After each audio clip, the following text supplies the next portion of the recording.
Assalamualaikum warahmatullahi wabarakatuh. Alhamdulillahirabbil alamin wa bihi nasta'in wa ala umurid dunya waddin.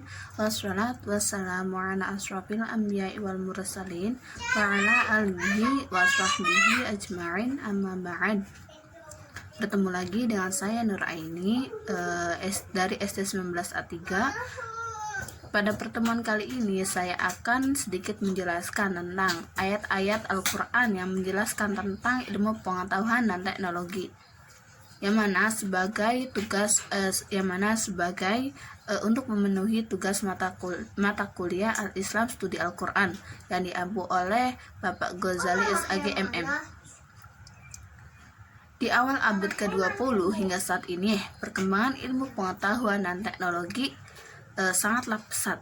Banyak penemuan baru yang dapat mempermudah kegiatan manusia dalam melakukan berbagai hal, seperti halnya adanya komunikasi, transportasi, informasi, produksi, dan sebagainya.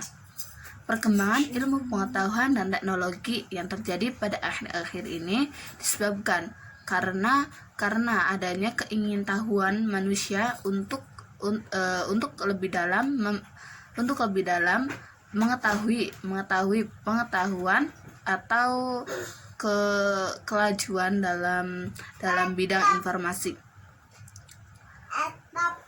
yang mana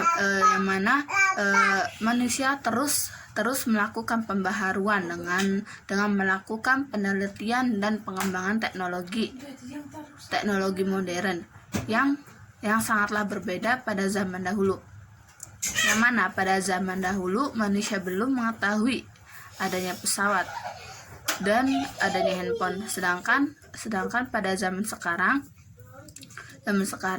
manusia dapat mengenal apa itu pesawat dan handphone yang dapat mempermudah kegiatan manusia dalam melakukan kegiatan sehari-hari. Di dalam Al-Quran sendiri banyak ayat-ayat Al-Quran yang menjelaskan tentang ilmu pengetahuan dan teknologi, Bahkan sebagian ilmuwan mengambil ayat-ayat Al-Quran ini sebagai penelitiannya. Dan pada pertemuan kali ini saya akan mengambil surat Al-Anbiya ayat 30 untuk menjelaskan tentang yang berkaitan tentang ilmu pengetahuan dan teknologi. Dalam Quran surat Al-Anbiya berbunyi, yaitu awalam yaral ladzina kafaru anna samawati wal ard kanata ratqan fafataqnaha huma waja'alna minal malaikati minal ma'i kullu syai'in khuyyi'a fala yu'minun. Yang artinya, dan apakah orang-orang kafir tidak mengetahui bahwa langit dan bumi keduanya dahulu menyatu, kemudian kami pisahkan antara keduanya, dan kami jadikan segala sesuatu yang hidup berasal dari air. Maka mengapa mereka tidak beriman?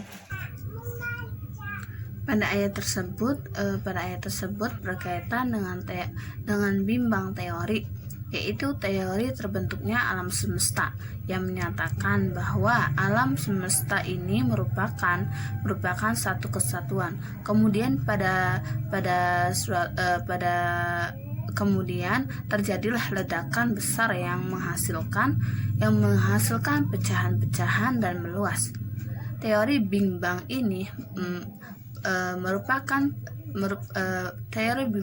merupakan penciptaan bumi yang paling diakui di era modern.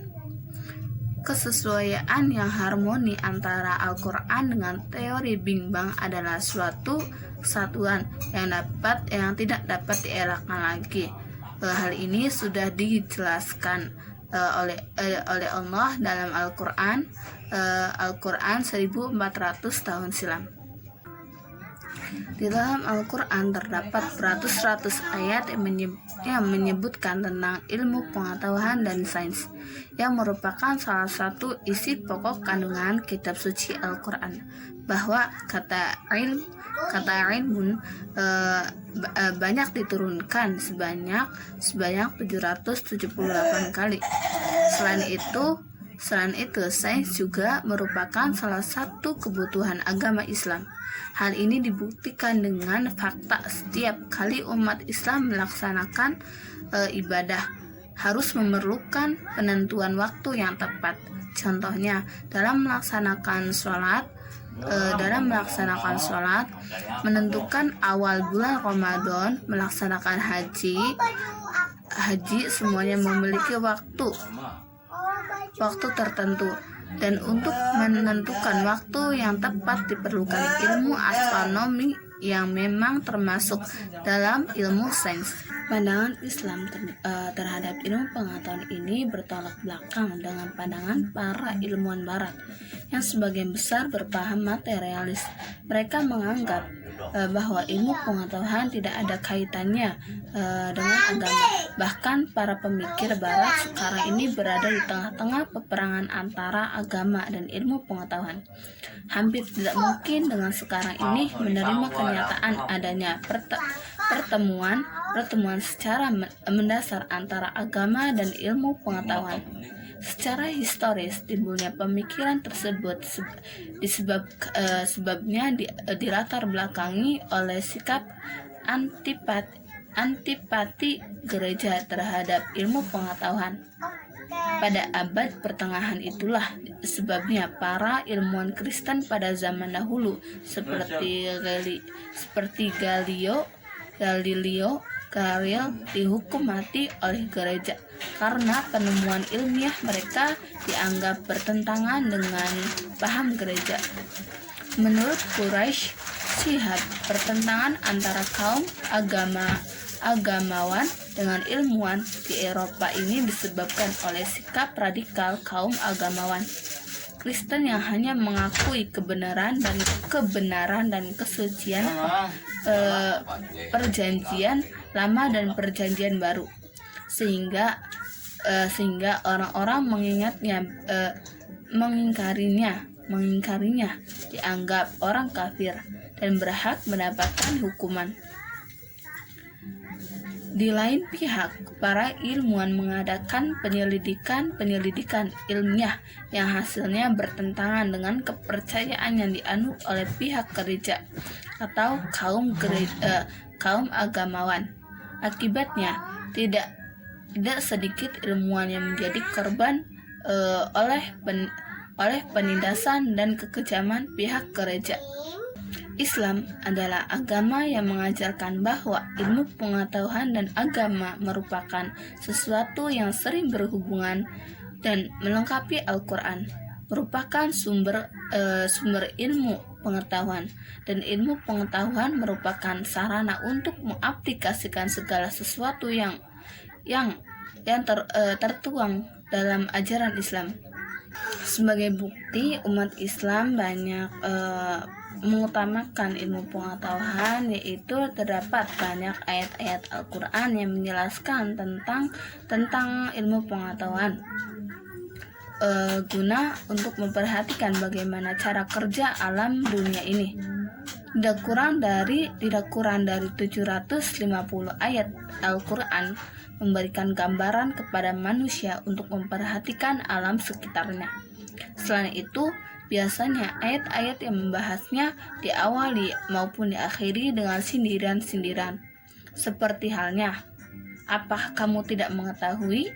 Apakah kamu tidak berpikir? Apakah kamu tidak mendengar? Apakah kamu tidak melihat? Sering pula diakhiri dengan kalimat seperti ini, sebagai tanda-tanda bagi kaum yang berpikir.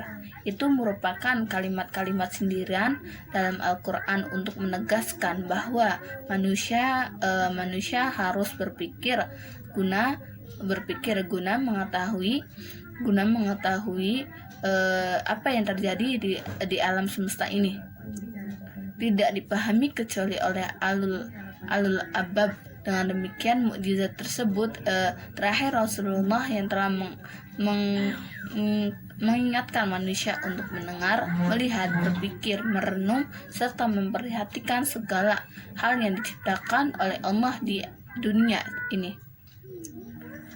Sebagaimana dalam Quran surat Ar-Rahman dijelaskan pula, Dia membiarkan dua lautan mengalir yang keduanya kemudian bertemu.